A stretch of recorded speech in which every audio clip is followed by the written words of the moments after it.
tiene en esta ocasión va a presentar a ustedes esta mesa redonda cuya temática es sobre territorios y redes sociales, tema sobre estudios de culturas anfibias en Panamá. Para ello contamos con la participación del doctor Roberto García.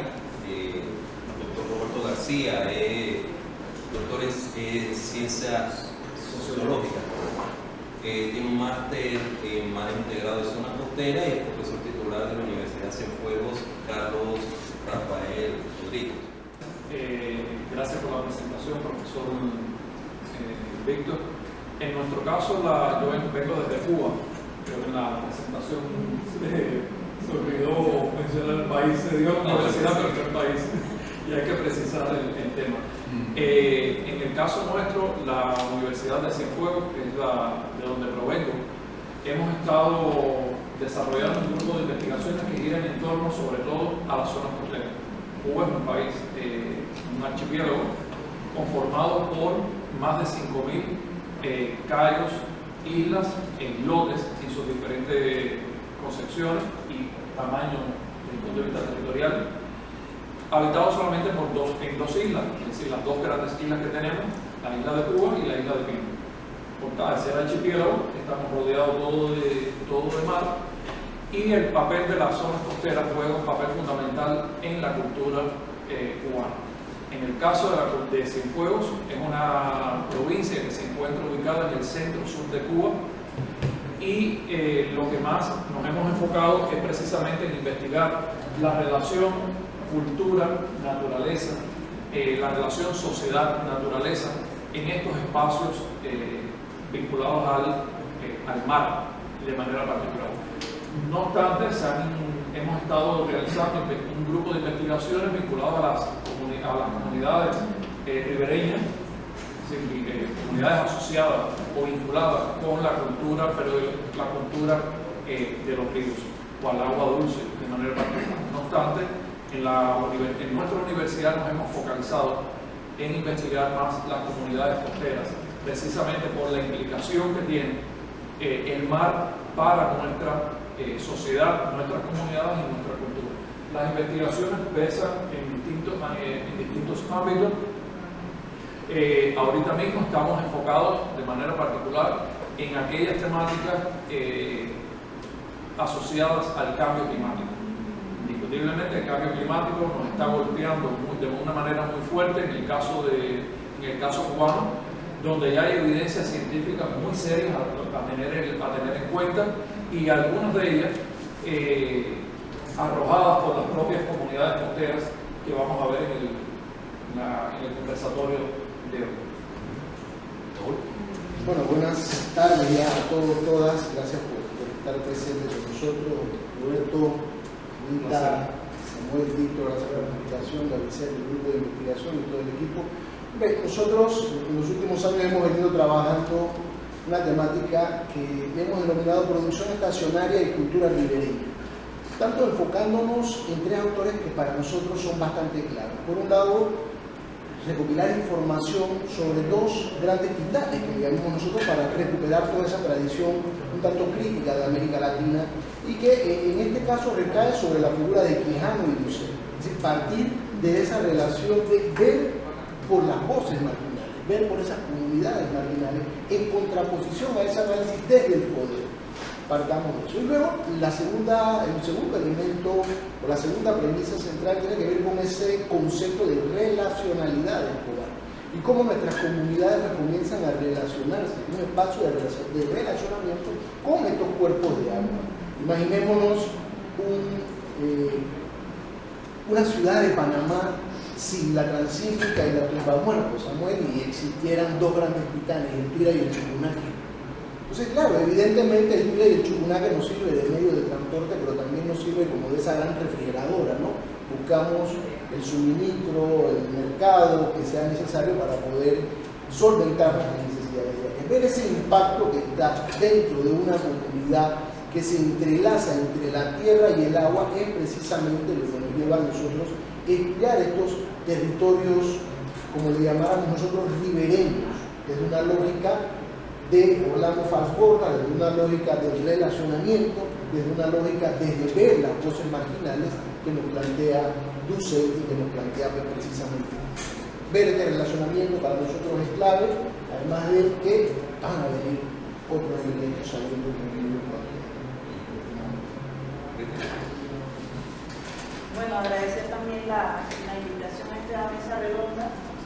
Las investigaciones que nosotros llevamos a cabo pues básicamente están ligadas a la provincia de Darién, específicamente al corregimiento de Jaquén, en el distrito de Chipilana, por un lado, y el otro pues es una vinculación mucho más a nivel de toda la provincia, pero en el caso particular del corregimiento de Jaquén, nosotros a esa investigación que hemos denominado Sociedad, Sostenibilidad y Desarrollo, es precisamente en esa investigación que nosotros podemos identificar todo lo que es el proceso hidrosocial o lo que se ha llamado territorio hidrosocial, que no es más que esa relación entre, digamos, la comunidad y su entorno natural, es decir, cómo las comunidades se han adaptado o se han incorporado a esa dinámica a partir del cuerpo de agua al que tengan acceso, porque tenemos en Darién comunidades que sí son marítimo-costeras, que tienen acceso a mar, pero también tenemos comunidades que sus cuerpos de agua o los cuerpos de agua que están presentes en ellas son ríos. Entonces,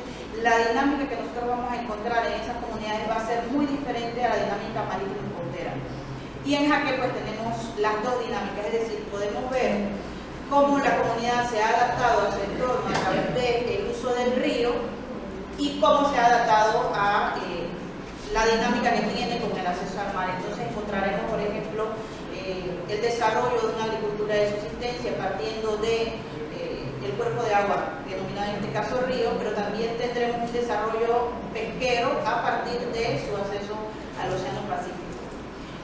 Eso es interesante porque nos permite a nosotros poder entender cómo surgen, digamos, también estas estructuras de poder que ha mencionado algo de eso Paul y que lo ha mencionado Roberto, porque es precisamente cuando nosotros analizamos los territorios hidrosociales, que son, digamos, es una conceptualización bastante nueva, pero que nos permite a nosotros no solamente ver el lado biofísico en esa relación, sino que también vamos a poder ver los aspectos tecnológicos, los aspectos socioculturales que se van desarrollando y también pues la parte política. Y si nos vamos, ya salimos de Darién y nos vamos un poquito más hacia el archipiélago de Coiba, nos encontramos con una dinámica diferente partiendo de un estudio que hemos desarrollado sobre el registro de corrales de pesca. Es decir, hay una dinámica o existió en Panamá una dinámica de uso de corrales de pesca en comunidades que pueden ser prehispánicas o coloniales. Esas dinámicas, lo que nosotros queremos llegar a reflexionar es si se mantienen o si producto de la tecnología han variado, hasta qué punto han variado y qué comunidades todavía conservan pues este tipo de dinámicas. Y lo otro, pues, decirles que el debate de los territorios hidrosociales empezó desde una perspectiva o desde una discusión entre geografía y antropología. Entonces, partiendo de ahí tendremos también una postura diferente. Sí, para el efecto del trabajo que estamos realizando, estamos enfocados en el territorio del humedal Laguna de Matusagrati, que es una gran extensión de fauna, de flora, que está entre el río Chucunaque, el río Zambú, y que tiene un impacto fundamental en lo que es los procesos de procreación y desarrollo de la fauna, tanto acuática también como la terrestre. Evidenciamos también, junto con esto, las prácticas, los hábitos que han tenido las personas con esa relación a ese entorno que existe en esa zona. Vemos una diversidad de árboles importantes como el alcornoque, árboles que pudieran considerarse toda esa zona del Darién, algunos autores la plantean como la última frontera de la Amazonía, o sea que tiene una similitud con ciertos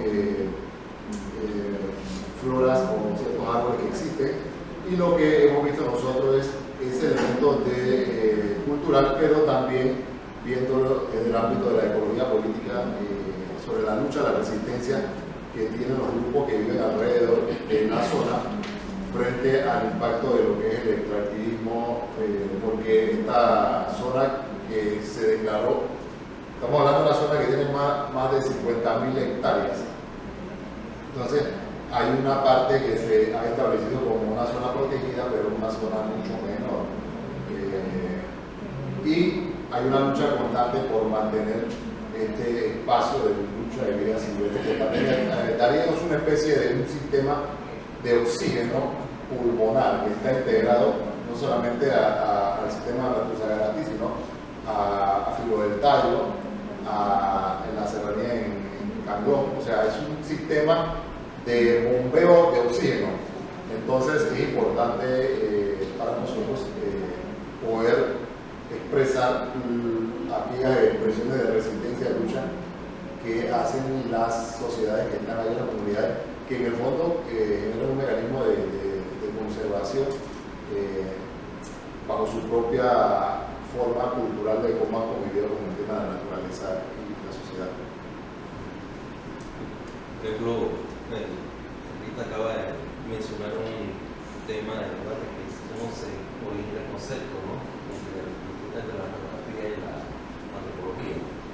Entonces, desde la experiencia de ustedes en sus investigaciones, ¿cómo podríamos definir qué entienden por territorio hidrosociales y cómo se diferencia de otros espacios geográficos? ¿Sí? ¿Cuál es la diferencia entre un territorio que definimos hidrosocial a otro?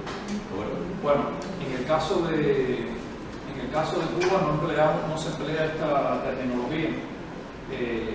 Me resultó llamativo, no puedo dejarlo de reconocer, que en el póster, cuando vi el póster, cuando lanzaron el póster y tenían el enunciado cultura anfibia. Cuando vemos cultura anfibia, lo primero que le dije a la doctora Gavicel, esto me suena a anfibios, es decir, a ranas. Pero rápidamente el mecanismo de asociación anfibio-agua y, por supuesto, de cultura. Esto no vamos a hablar para nada de las ranas, porque hay varias especies, pero vamos a hablar de la relación cultura-agua. En el caso nuestro, desde mi percepción, profesor Víctor, yo lo asocio a un sistema socioecológico complejo. Los territorios hidrosociales no dejan de ser, no son más que sistemas socioecológicos complejos donde interactúan, donde hay un fuerte vínculo, un vínculo estrecho entre el hombre y la naturaleza. Donde los cuerpos de agua, por supuesto, en este caso, para nuestro caso, que más hemos investigado, el cuerpo de agua es el mar.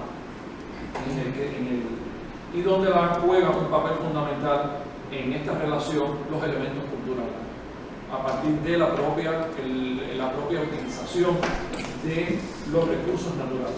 Recursos naturales que en este caso hablamos de los peces, de los corales y el manglar que juega, el bosque de manglar que juega un papel fundamental en las comunidades costeras cubanas, y así otros recursos naturales que tienen o que componen estos sistemas socioecológicos complejos.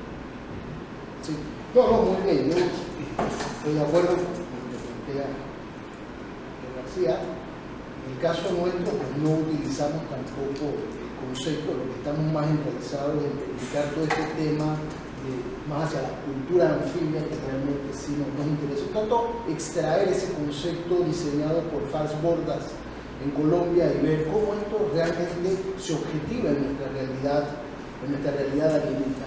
Y sobre todo la diferencia es de unidad de análisis, porque evidentemente las comunidades que ustedes están analizando son pues comunidades de mar.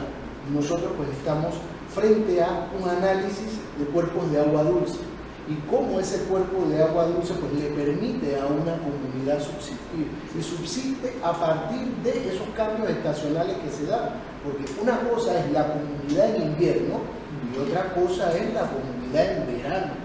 ¿Ven? Inclusive los mismos roles de género van cambiando, que es importante decirlo. Entonces, este concepto de comunidad anfibia, o más bien de cultura anfibia, hoy por hoy, en 3 comunidades que nosotros nos encontramos estudiando, está a punto de caer, decirlo de alguna forma, si nosotros pues no tomamos las medidas adecuadas para salvaguardar todo este tema del patrimonio inmaterial que representa esa cultura anfibia. Y digo que va a caer porque, claro, los cuerpos de agua dulce a los cuales nos referimos son los dos más grandes ríos de Panamá, que son el Pira y el Chucunaque.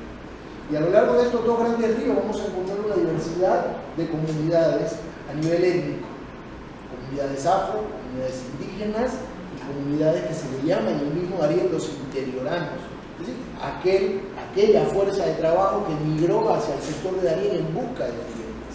Entonces esta población, de manera interesante, ha utilizado ese cuerpo de agua no solo como un medio de transporte, sino como un medio para buscar sus alimentos de manera recurrente. Hoy voy a la laguna de Matusagaratí y tiro un trasmayo y extraigo peces y mariscos que son necesarios para la vida en comunidad, pero también extraigo material para la construcción de vivienda. Pero también sé vivir con las condiciones de cambio climático que se dan inundaciones. Y resulta que nos ha tocado ver a medio pueblo bajo el agua y a las chicas remando en una canoa vendiendo la lotería del domingo. Y uno dice, ¿qué pasa acá? Dice, tenemos que buscarla. Tenemos que buscar los recursos económicos. Entonces todo esto es parte de saber vivir en ese marco entre la tierra y el agua.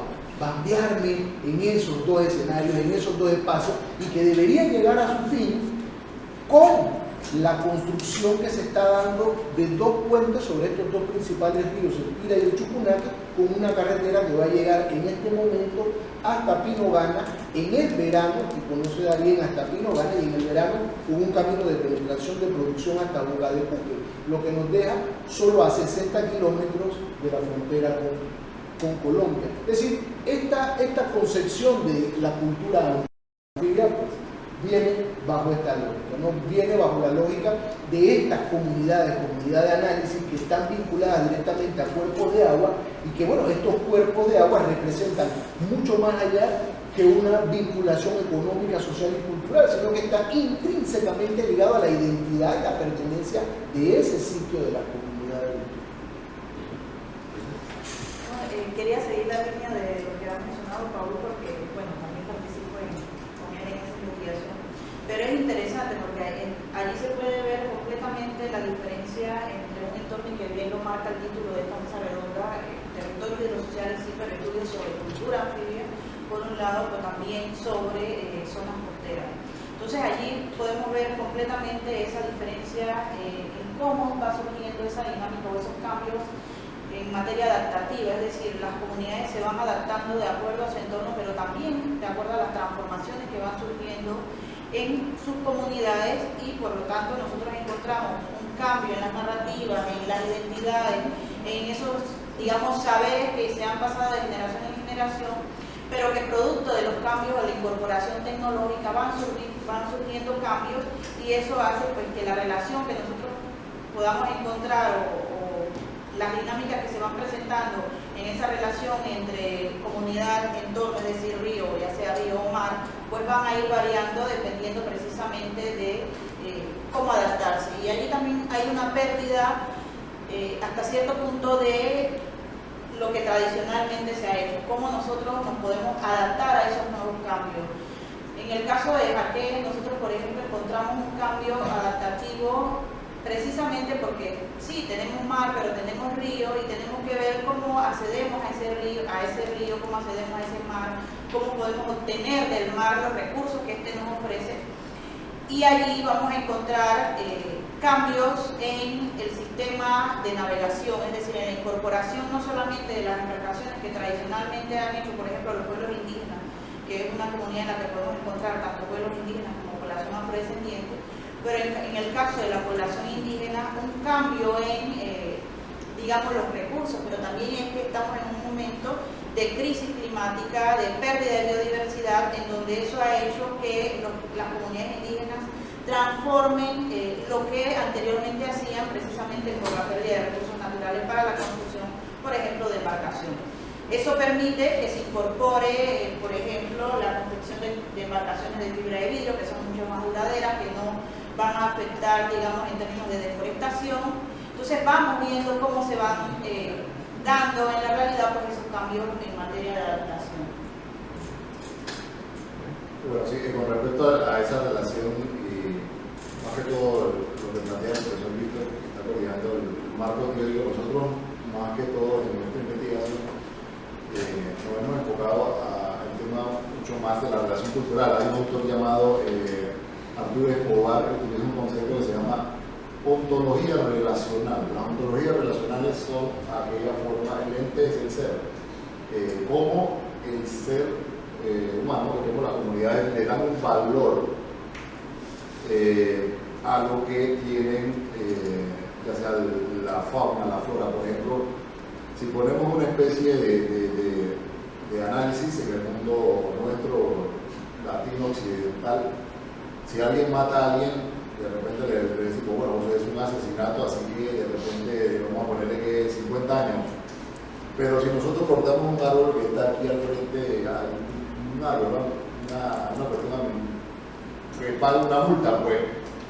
Pero entonces el autor falso, Arturo Escobar, cuando habla de ontología relacional, nos lleva a pensar, también al sentir pensar y a ver el tema de la naturaleza como algo, como un valor tanto igual como superior a nuestra sociedad de nosotros humanos. Entonces, estará un árbol, entonces también tiene que tener una especie de sanción igual a la de matar a un ser humano. Entonces, en ese sentido, nuestra investigación está vinculada a ver cómo los pueblos tradicionales y las personas que estaban cerca de la comunidad le dan un valor importante. Y uno decía, Paul, y lo reafirmaba un poblador de la etnia, creo que en Verán, cuando le hacíamos una pregunta en las entrevistas que estábamos haciendo, le decíamos, bueno, ¿qué es para ti la laguna Matusagarati? Porque yo estoy de la Vaca como investigado, y para mí la laguna de Matusagarati es un elemento importante dentro del sistema ecológico de protección. Entonces dice, bueno, para mí la laguna de Matusagarati es la gran alacena, es la gran nevera, donde yo voy y agarro algo, y luego cierro la nevera y vuelvo nuevamente dentro de 3 meses, dando alusión de la forma de cómo ellos representan el tema de la laguna Matusagarati. Actualmente, si ustedes han visto la noticia, hay un fuerte impacto porque la laguna tiene ciertas áreas inundables que son muy codiciadas para los que siembran arroz por fangueo, y eso les permite una gran cantidad de explotación de tierra. Entonces hay una lucha frente a ese tipo de explotación. Entonces lo que yo siento y estoy viendo aquí, de repente lo que pudiera decir es que una pregunta, ¿hasta qué punto toda esta forma de relacionamiento entre la sociedad, las comunidades y el tema del agua, puede llegar a un punto de cambiar un parteaguas con la introducción de nuevos procesos de asentamiento que tiene el país? Cuando uno proceso de asentamiento, todo el proceso de llevar a la población a tecnología, puentes, carreteras, eso impactaría. Por ejemplo, lo que plantea el compañero Paul, llevar el puente que atraviese el río Chucunaque y que ese atraviese allá las otras comunidades de lo que es el río Tubirá, y hace que toda la producción de ñame, de plátano, toda esa producción ya no tenga que pasar por la piragua, y todo ese proceso que tiene que ver con el pagarle a una persona que se gana tiene un trabajo que es el panguero de mover eso. Ya entonces yo voy con mi carro desde Panamá y busco el ñame, busco directamente y me lo traigo directo hasta acá. Entonces eso va transformando el ambiente del territorio, y hasta que llega la pregunta, hasta qué punto estas comunidades comienzan a perder toda esa cuestión histórica, esa cuestión que han tenido, porque colonialmente por ahí pasaron los conquistadores, atravesaron toda esa zona para ir a conquistar, o sea, desde los ríos atravesaron. Entonces es una pregunta importante, y vale esta discusión en cuanto al tema de la sociedad y el tema de la relación con el agua, hasta qué punto esto puede impactar. Bueno, para mí eso ha sido una experiencia, y bueno, les animo a que ustedes también puedan tomar el tema como un tema de análisis y de discusión en este contexto que estamos viviendo, en este caso en el Darién. existe una fuerte relación entre lo que es el ecosistema acuático y las relaciones de las poblaciones, ¿no? Definiendo las características y sobre todo las investigaciones que ustedes han desarrollado prácticamente. Lo que me lleva entonces a introducir el siguiente tema, que es el impacto socioeconómico. Presentado en sus investigaciones, ¿cuáles serían los principales desafíos socioeconómicos que enfrentan las comunidades que ustedes han estudiado, ¿no? Bueno, en el caso de las comunidades que hemos estado estudiando, comunidades costeras, vuelvo y repito, hay una comunidad que ha sido fuertemente ha sido tomada como un objeto de investigación por varios años desde nuestra universidad, desde nuestro grupo de investigación que dirigimos bajo la línea de investigación se titula Estudios Socioculturales Comunitarios Sostenibles. Bajo esa línea de investigación que dirigimos, o que coordinamos, mejor dicho, hemos estado trabajando en una comunidad costera que tiene alrededor de más de 300 años de fundada. La comunidad Castillo de Jagua, se llama Comunidad Castillo de Jagua Perché. Es una comunidad que data desde el periodo colonial. Es una comunidad que se fundó asociada a la construcción de una fortaleza militar. La segunda fortaleza militar, Cuba tiene varios sistemas defensivos, pero ubicados en principales villas en su momento, actualmente ciudades cubanas. En el caso de Cienfuegos, se construyó, es de las pocas fortalezas militares que tiene Cuba en la costa sur, porque por las propias condiciones marítimas del Caribe, la corriente del Atlántico que usaban los españoles para llegar hacia el Caribe viene por la costa norte, en el caso cubano, que es el paso uno de los principales pasos para llegar a La Habana, y después de La Habana llegaron a todo lo que es México y Centroamérica. En el caso de Cienfuegos, tiene una fortaleza militar que se construyó en 1745, que es la fortaleza Nuestra Señora de los Ángeles de Jagua. A raíz está en la propia, como decimos nosotros, en la boca del cañón. La boca del cañón es la entrada, el canal de entrada de la bahía de Cienfuegos. Ese canal de entrada es un canal bien estrecho y desde el propio Carlos V fue el que aprueba la creación de esta fortaleza militar, que no es comparada con las fortalezas militares que existen en La Habana, que son mucho más grandes, precisamente por la importancia que tuvo La Habana, el papel que jugó La Habana y todo su sistema y el por qué defenderla para todo el Caribe y lo que posteriormente representó más allá del Caribe, es decir, todas estas zonas y América del Sur, indiscutiblemente. Bueno, en el caso de esta comunidad, hay varios que hemos estado investigando, hay varios desafíos socioeconómicos que ha estado enfrentando. Entre ellos puedo estar citando desafíos en el orden social. Los estudios, todavía falta seguir potenciando los estudios de género en estas comunidades. El enfoque de género, ver cómo se desarrolla, cómo se manifiesta el papel de la mujer en la cultura marítima o en la cultura marinera. En este caso se han desarrollado algunas, pero todavía son muy esbozan muy pocos elementos en la relación hombre-mujer dentro de la cultura pesquera, dentro de la cultura marinera. Las investigaciones que más se han desarrollado desde la perspectiva de género han estado vinculadas a la relación de ver la mujer como una auxiliadora de los pescadores. Es decir, la mujer es la que prepara, tiene un papel, en estas comunidades juegan un papel fundamental, fíjense, lo hemos detectado. La mujer es la que prepara los avíos de pesca, no es el hombre. La mujer prepara los avíos de pesca, le prepara durante la noche todo lo que va a llevarse el hombre a pescar, prepara los cócteles, los agrupa, los junta a la hora para que el esposo pues tenga listo a la hora de salir 4 o 5 de la mañana, salir a pescar, que esté ya todo preparado.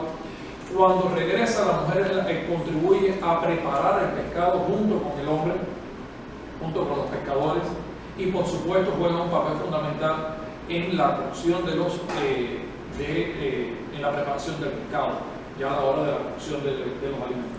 Hay otros desafíos que en el caso nuestro que juega un papel fundamental, que son desafíos políticos, profesor. Desafíos políticos que van en el orden de un mayor reconocimiento de estas comunidades en el orden político.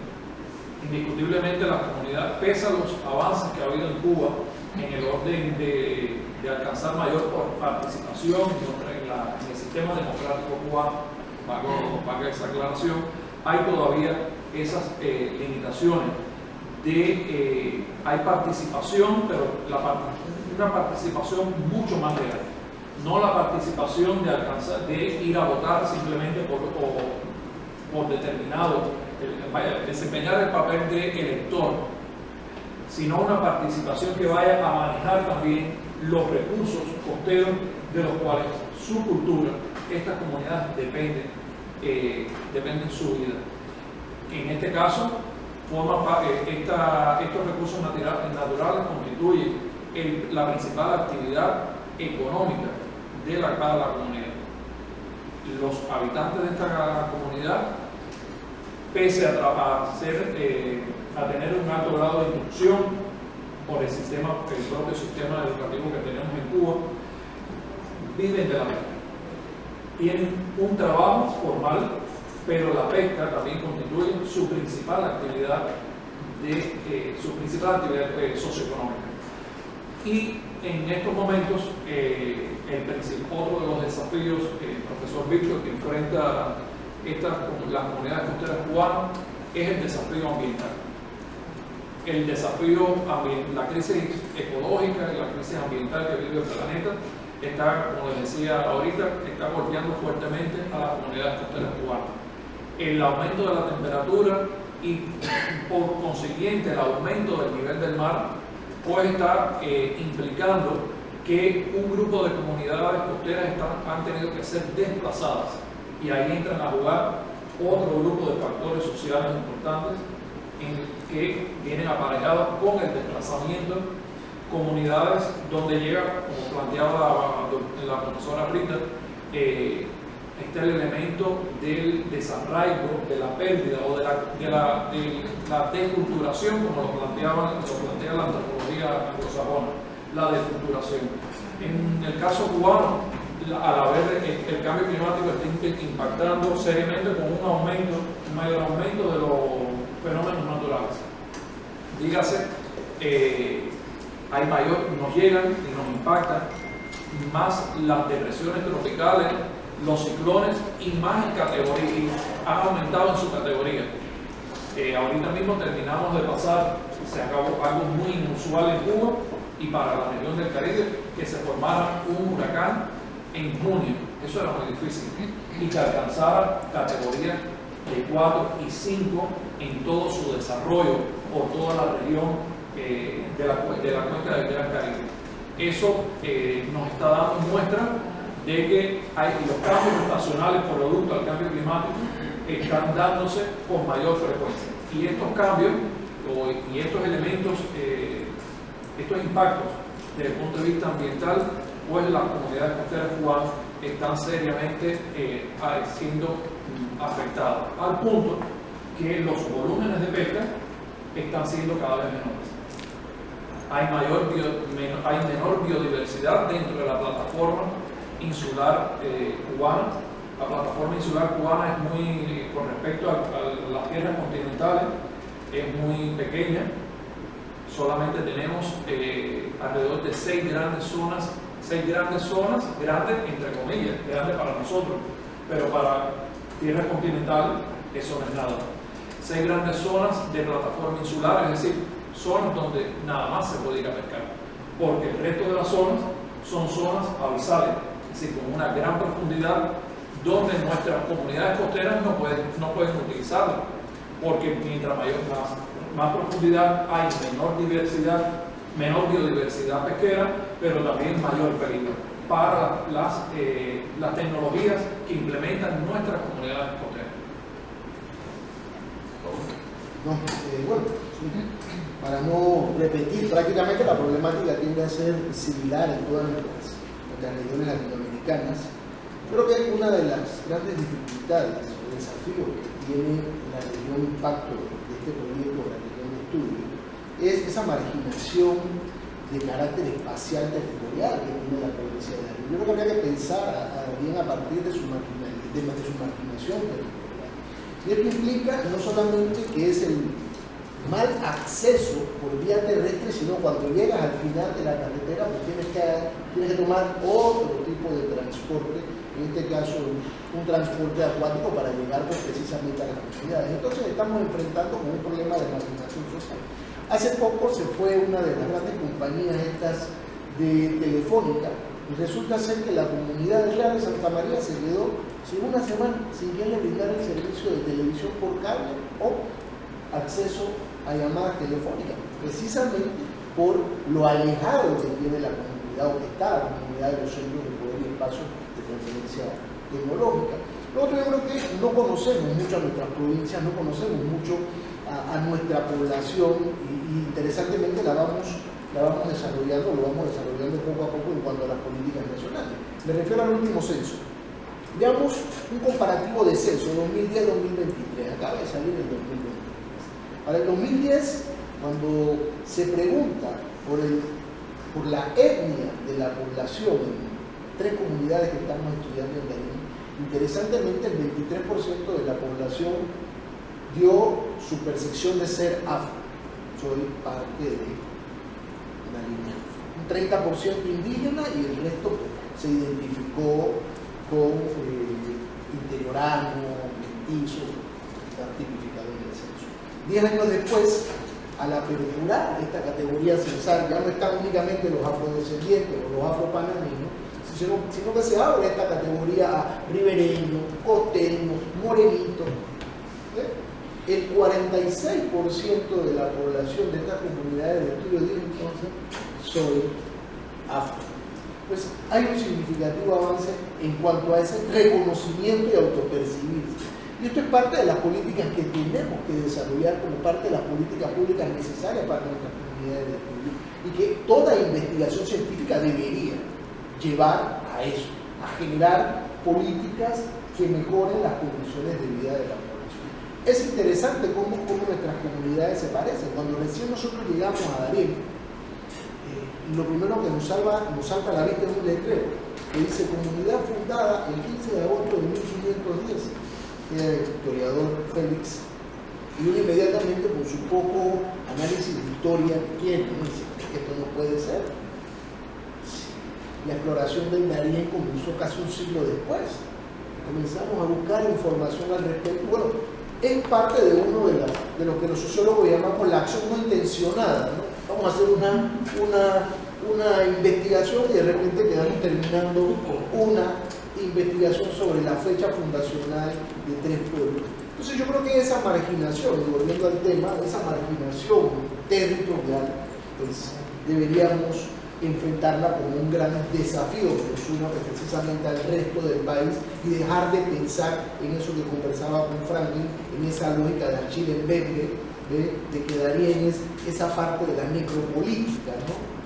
Entonces es importante ver eso. Darién es mucho más allá de migrantes, es mucho más allá de selva y es mucho más allá de cuevas de murciélagos, de culebras y de bacrín y guerrilleros. Hay comunidades que necesitan que nosotros pues, estemos allí trabajando, produciendo, orientando las formas en las cuales se relacionan y se vinculan con el resto del país. Esa es la labor de la academia, es la labor de la investigación y es la labor de la extensión que tenemos que llevar pues, adelante. No, bueno, siguiendo un poco lo que ha mencionado Roberto y Paul, que digo, no nos dejaron nada casi. pero sí, lo cierto es que precisamente en esa dinámica, en el caso de las comunidades que son comunidades con zonas costeras, sobre todo las que están en el Pacífico, tienen la gran limitante del flujo de la marea, es decir, la marea no es constante, la marea varía dependiendo de la hora, la temporada, el mes en el que estemos, y eso de alguna otra manera pues juega un rol importante.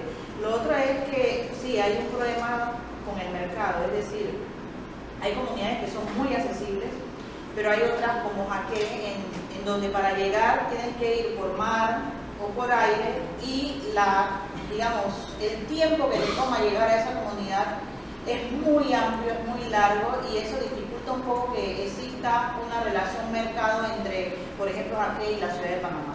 Entonces, los productos que se cosechan en esta comunidad, para lo que sirven es para una comercialización local, y eso imposibilita también el nivel de desarrollo que puede lograr la comunidad. Lo otro es que, y bien lo mencionaba Paul, el tema de la comunicación. En el caso de Jaque tenía hace 20, 25 años la incorporación de Digicel como la única forma de conexión con el exterior. Y hace hace un par de meses, se va la comunicación y Jaque retrocede en materia de comunicación 20 años.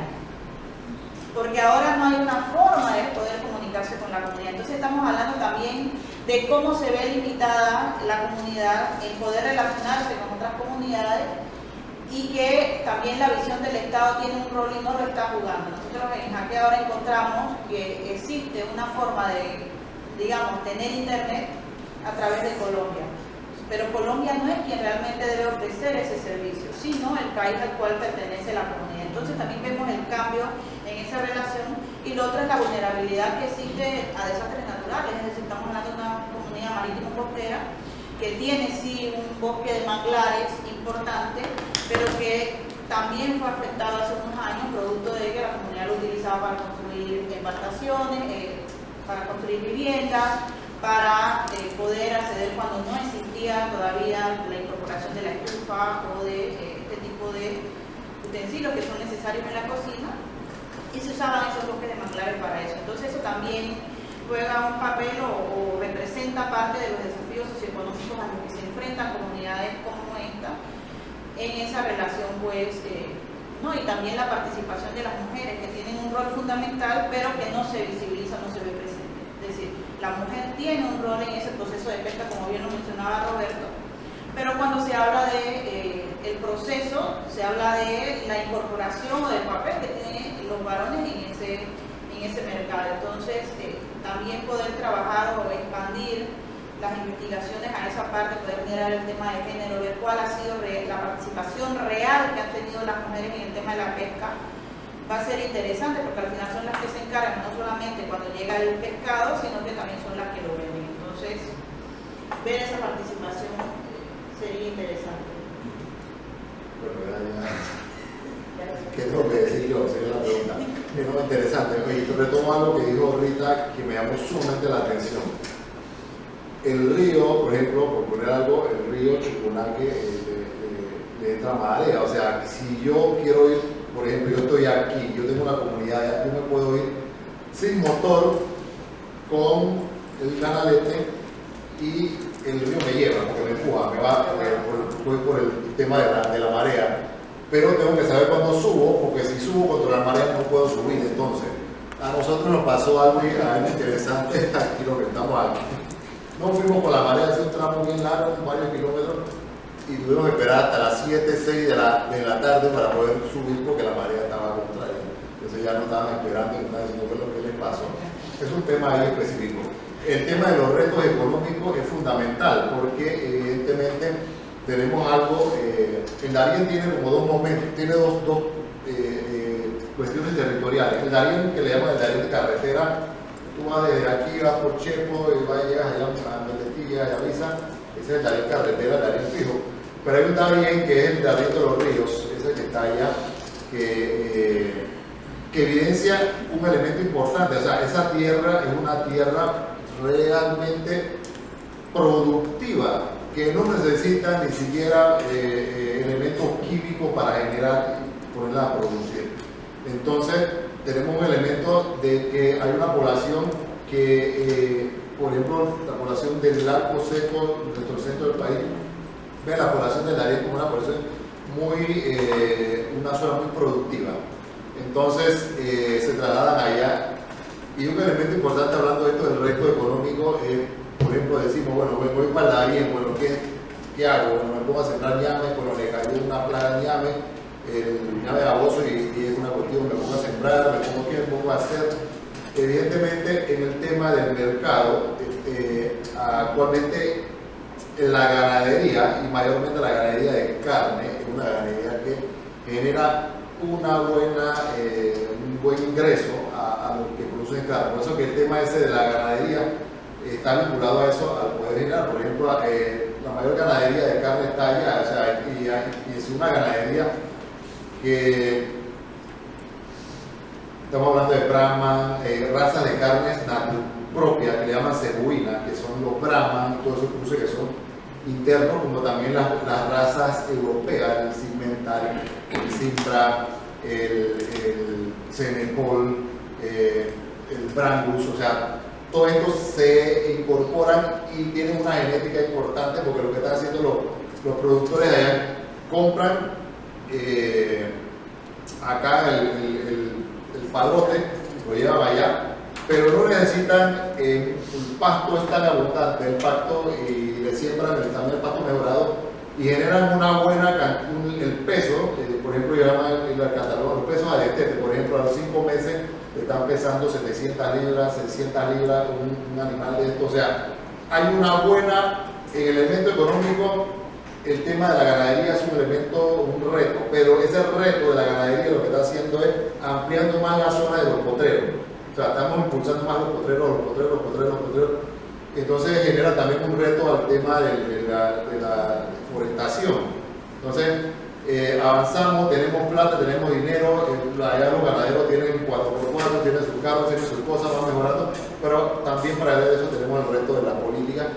Y hasta qué punto nosotros podemos conciliar eso. Entonces, ahí hay también, en ese caso, estas políticas que tienen que mejorar entonces estos potreros con esos sistemas que llaman sistema de silvopastoreo, donde incluyo también en mi potrero elementos, por ejemplo, de siembra de árbol, otro tipo de elementos que no vayan tan afecten directamente al tema de la marea. Otro tema importante es también, por ejemplo, apoyar el tema de género.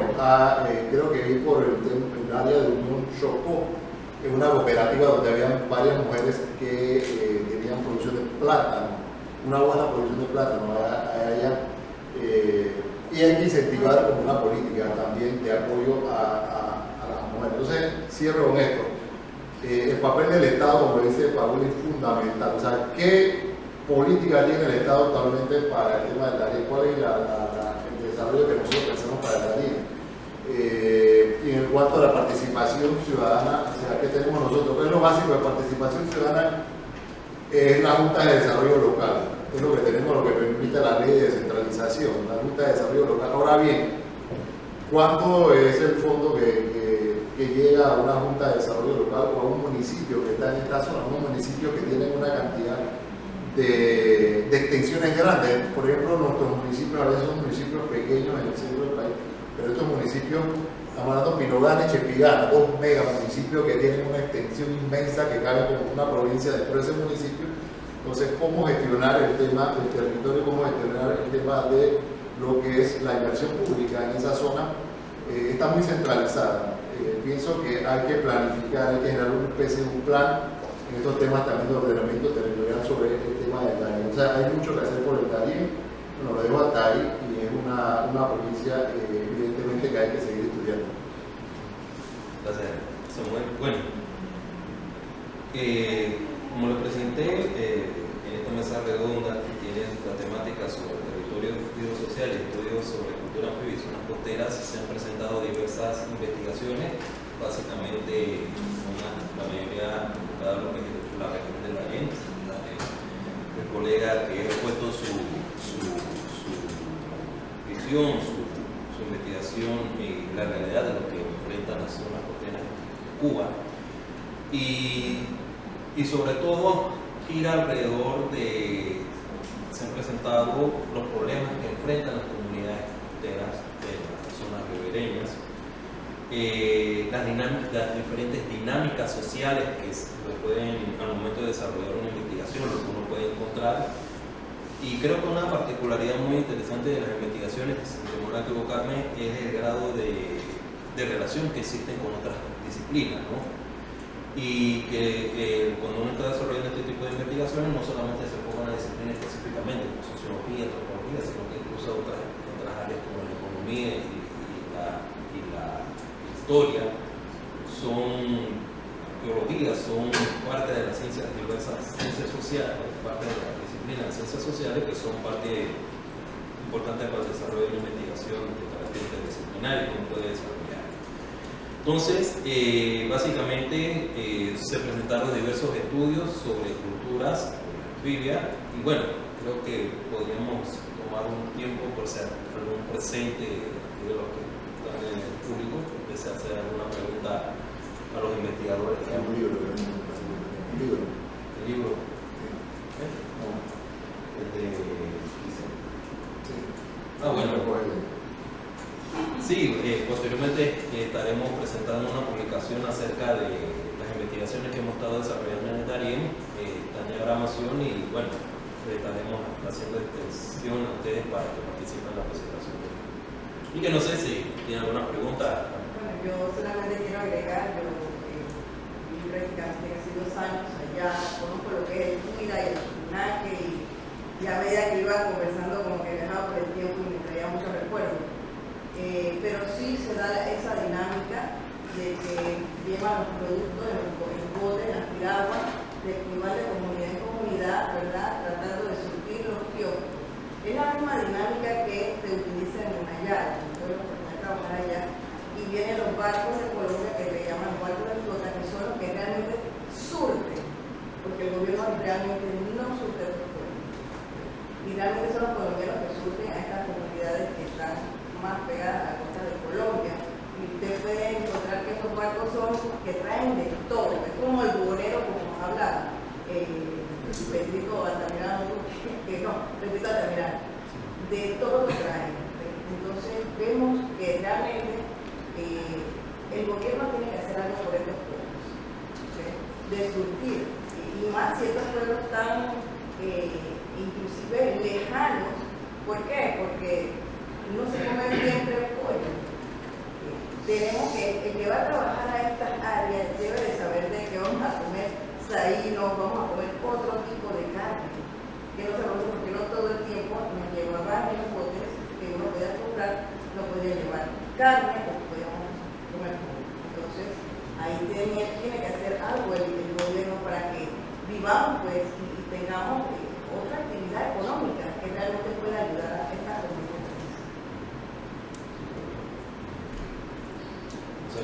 ¿Alguien más tiene algún comentario o preguntas? Actualmente la carretera hacia la arena, ¿hasta dónde llega? Hasta Yavisa. ¿Yavisa nada más? Vía Yavisa, sí, pero prácticamente desde Agua Fría hasta, más bien desde Cañita hasta Agua Fría está en muy malas condiciones en este momento. Pero carretera que se puede ir hasta Yavisa. Esa carretera se está ampliando en este momento con la incorporación de los puentes que están construyéndose en el medio de estos 2 grandes ríos y va a ir hasta Piloano. O sea que si quiero hacer turismo, no me llegaría hasta Yavisa. Se puede llegar hasta la frontera si quiere, pero por carro, por carretera, pues únicamente hasta Yavisa. En este momento, ahí tendría usted que montar una piragua y se va arriba, tú irás arriba. Bueno, es parte de lo que pasa en la región, ¿no? Yo creo que hay 2 componentes que son centrales y que tenemos que siempre tenerlo claro. En estas comunidades el Estado abandona y el mercado falla, porque el mercado falla. Ha fallado de muchas maneras y el Estado, pues ni se diga, abandonó a una población a su suerte, a su intercambio, a su trueque y a su forma de resistencia, adaptación y de vida a una comunidad que realmente, si no es por el intercambio entre vecinos, vecinales, pues no sucede. Ahora se han dado muchos cambios, se está afrontando el paso, digamos nosotros, de una sociedad ya un tanto más tradicional a una sociedad más moderna, en palabras de Durkheim.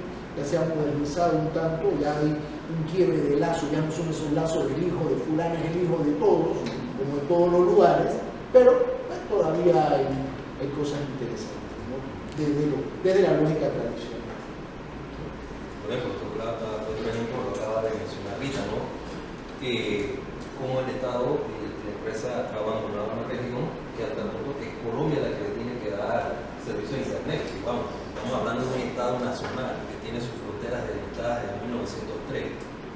Entonces, ¿cómo es posible que sea un Estado extranjero que no tenga que suplir Internet? Eso nos va dando una dinámica de la realidad que se vive en esa región, de desigualdad, de total abandono.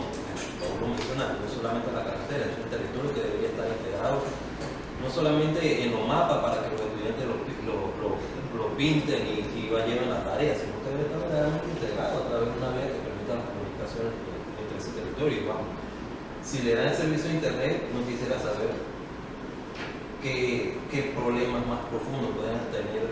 Estamos en el siglo XXI.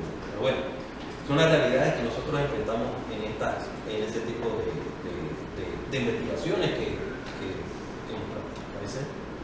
Y nos han comentado los expositores panameños sobre las situaciones y peripecias que se dan en el territorio y cómo la gente se ayuda para poder resolver. Pero la pregunta es para el doctor García con respecto a Cuba. Sabemos que el pueblo cubano es resiliente, lo han demostrado a través de los años, décadas. Me gustaría que usted nos comentara, así como los académicos panameños nos han comentado sobre el territorio del Darién, esas situaciones y cambios que han impactado positiva y negativamente en Cuba, ¿cómo han sido superadas por los cubanos? Bueno, gracias por la pregunta, doctora Gabicel. Muy fácil y se lo voy a abordarlo desde una investigación muy reciente que hicimos, utilizando el enfoque de estudio de redes sociales, por la teoría de redes sociales. En esta comunidad del cual les hablaba, la comunidad Castillo de Jagua Perché, realizamos un estudio de redes sociales, no redes sociales informáticas, o mal llamadas redes sociales según algunos autores. Hay autores que plantean que son redes antisociales. Estas. Sino redes sociales vistas desde la sociología, desde la antropología, las redes hombre a hombre, hombre en su sentido amplio, en el sentido amplio de la palabra.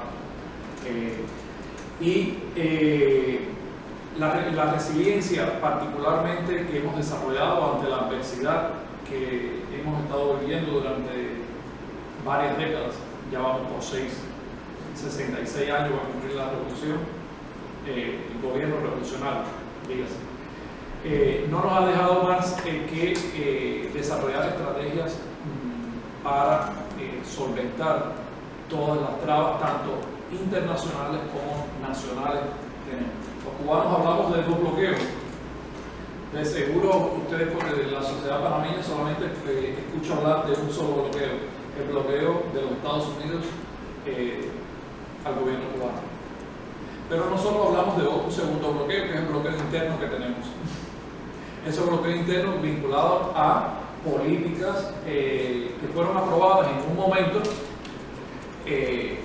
también un poco como mecanismo de defensa ante el bloqueo norteamericano, pero que en estos momentos esas se constituyen en trabas para el propio desarrollo que tenemos que realizar los cubanos para solventar las problemáticas que hoy tenemos en el país.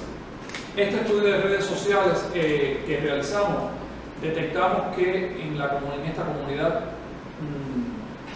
la comunidad ha desarrollado un grupo de redes que van de redes personales a llamadas redes egocéntricas a redes sociocéntricas, a redes comunitarias.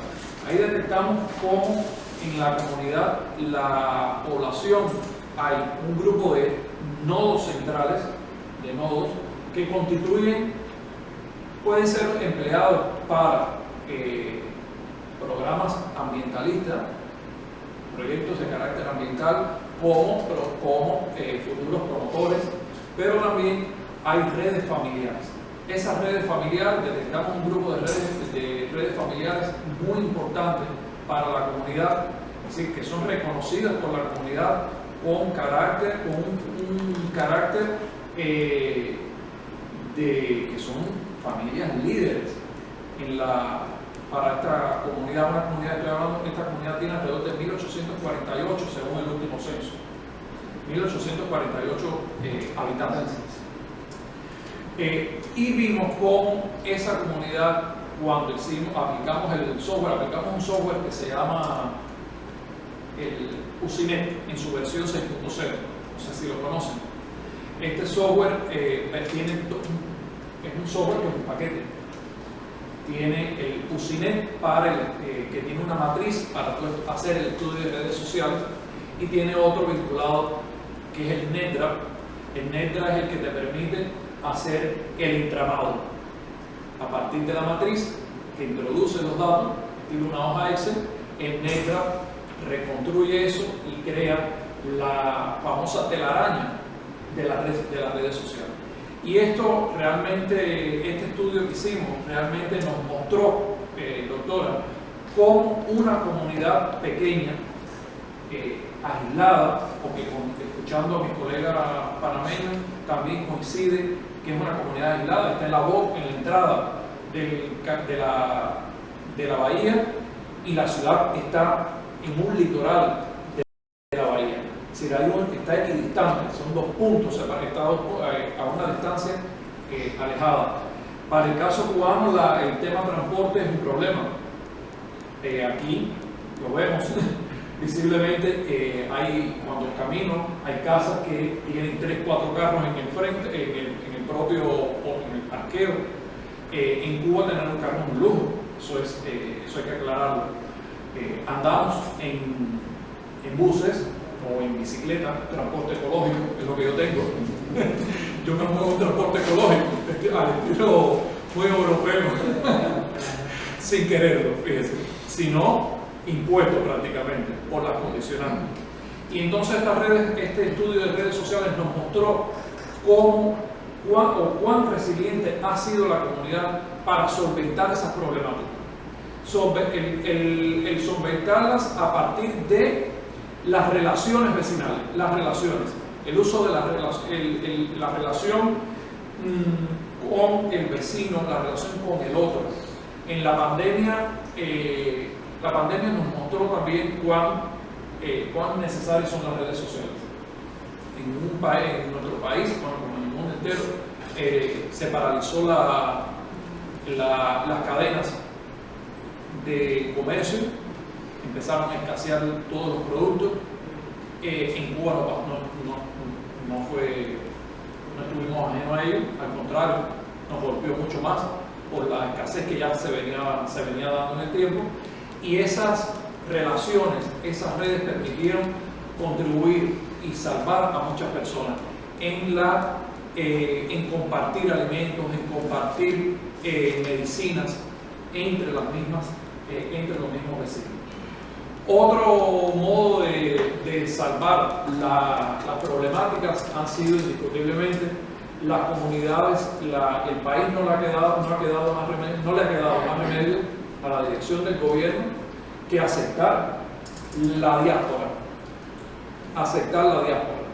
La diáspora cubana es el país ya reconocido, por suerte, que bien esa relación bilateral que debe existir, una relación horizontal, no vertical, no transgresora, no ver la diáspora como el enemigo, sino todo lo contrario, ver la diáspora como también como cubanos que son, y como también contribuyentes a la sociedad, al desarrollo socioeconómico del país.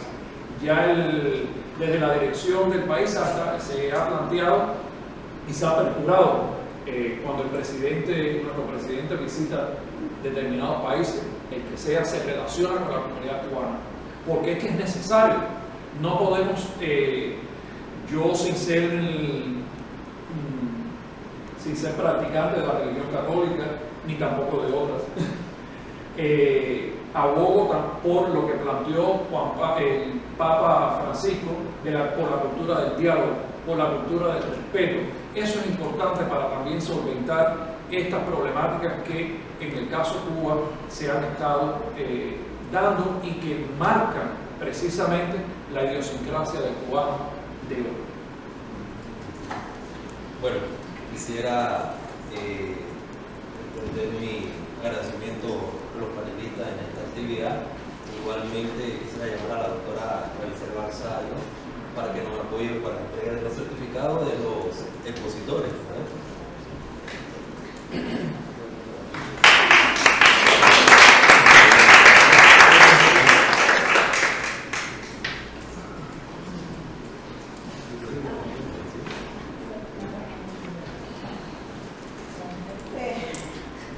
Le entregamos a la maestra Rita Ramos por acompañarnos el día de hoy. La hemos invitado como experta y ustedes pueden ver que ella ha demostrado el conocimiento que tiene del área de Darién, nuestro Panamá, acá, ¿ok? Así, así.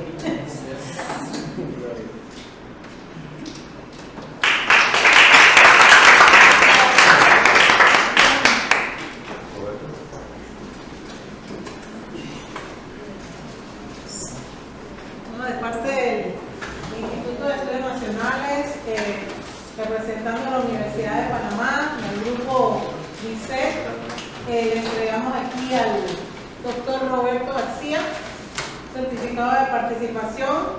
Damos las puertas abiertas para que no sea la última vez que vengan. Estamos muy agradecidos por que ustedes estén aquí. Muchas gracias. Complacido y agradeciendo todo el tiempo la posibilidad de haber participado en el seminario y bueno, en otro grupo de actividades que se han realizado en el IDEN. Bueno, en esta ocasión le entregamos al doctor Juan Antonio Córdoba, coordinador del grupo de investigación DICET, que es el que nos trae el día de aquí, y en representación del IDEN, pues agradecido con su participación en este conversatorio.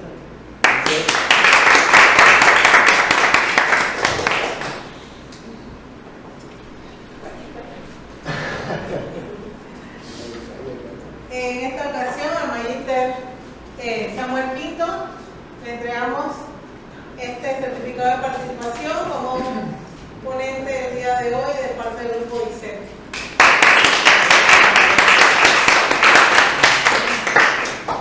Gracias, público presente. Y bueno, no sin antes despedirme que aquí con respecto al tema que surgió, que presentó el doctor Córdoba, tenemos ya la última publicación del doctor Córdoba que se llama Estrategia Dinámica en la Fundación de Pino Gana de Avisa y Real de Santa María en el Darién del siglo XVIII, que un poco tiene que ver con la investigación que hemos estado desarrollando. El doctor publicó esta última obra sobre el Darién del siglo XVIII. Así que muchas gracias por participar.